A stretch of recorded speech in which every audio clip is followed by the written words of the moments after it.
because even before free music downloads are available, there has already been piracy in all parts of the world.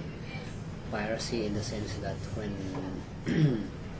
when CDs are manufactured,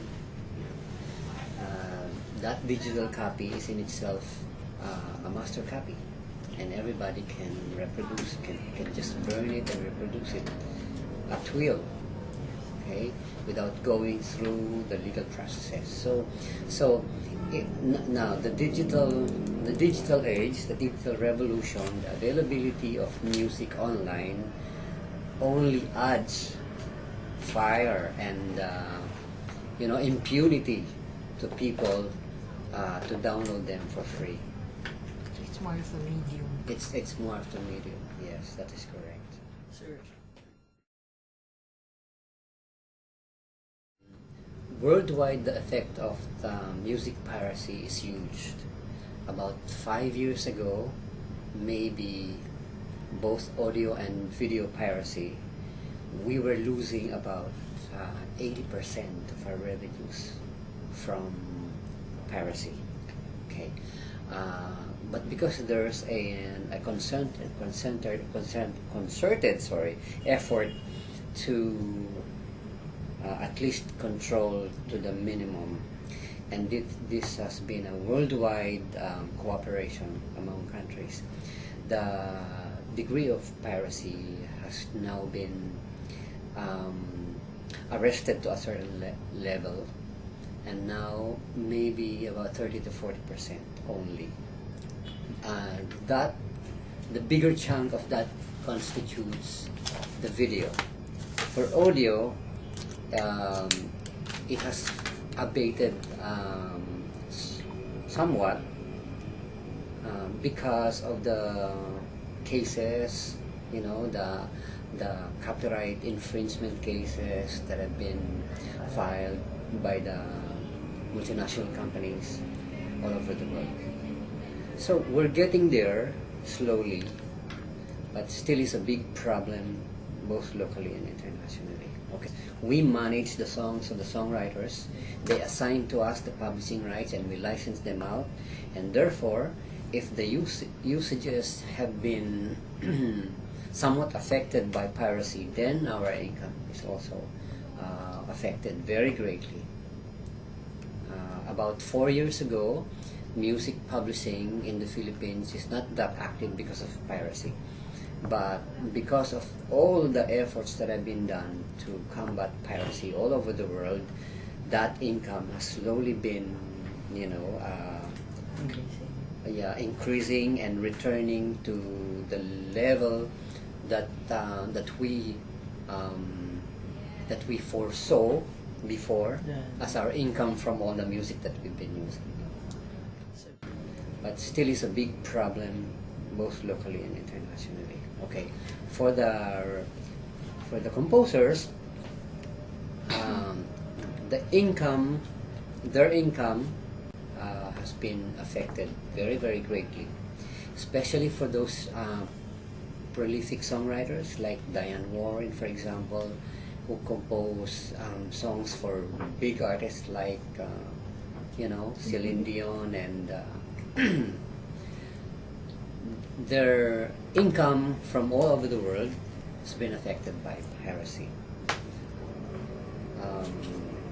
And for songwriters whose livelihood is really concentrated on music writing, that's a big impact. Okay, Intellectual Property Office, no, the Intellectual Property Coalition, which is an NGO, which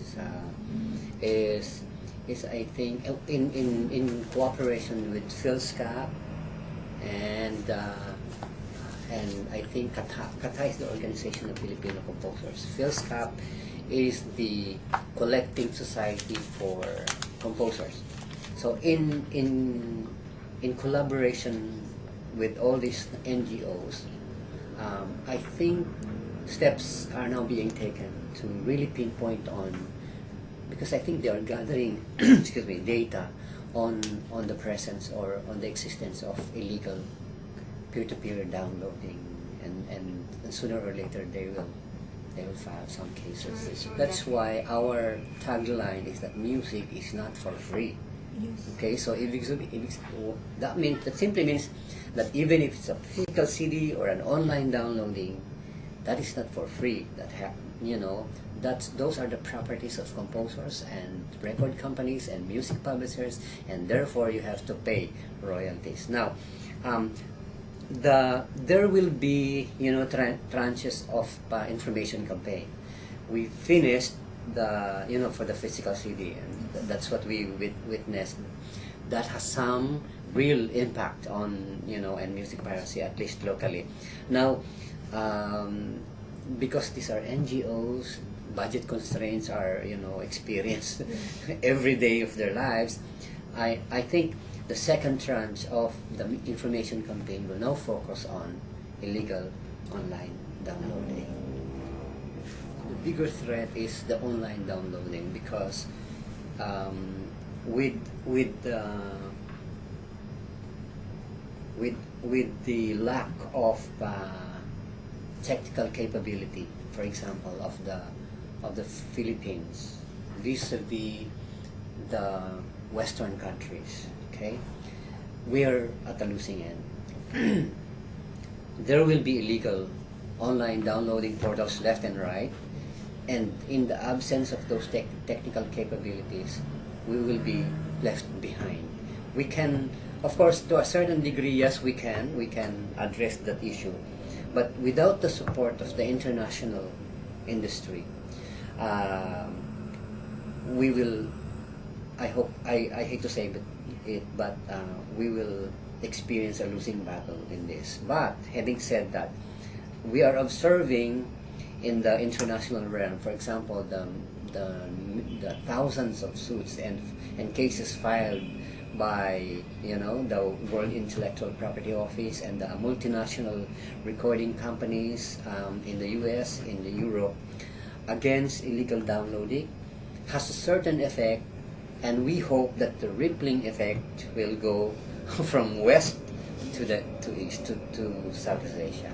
That is our main hope right now. But having said that, also our own little niche of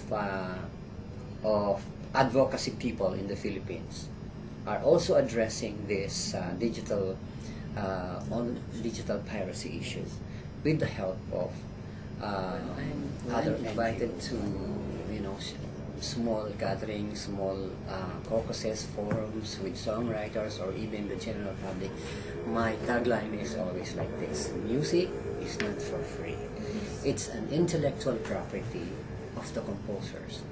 They are the creators, even if it's not tangible, as a car or as a cell phone that you put a value on. Songwriters like us, we put value on our creation, and we expect people to respect it. Okay, music is not for free. We have to respect the rights of the composers to their creation, and therefore, whenever we use it, we should pay the corresponding royalties. That's all. Ngayon, Golda, gusto kong tanongin, ano naman ang pananaw ng mamamayang Pilipino tungkol sa pag-illegal downloading? Talain natin sila. Do you download music from the internet? No. Because I work for a music label and I don't do stuff illegally. Do you download music from the internet? No. Do you download music Wala nga from the computer. internet? No. From the internet? No! No. Totoo ba yan? Yes, kasi sa opisina na ako nag-internet. Do you download music from the internet? No. Ngayon alam na natin ang side ng music industry at ng mga artists at ng side ng mga consumers. Good, ah? Ngayon, ano kaya, Cecil, ang dapat natin gawin? Gawin. Ano sa tingin niyo?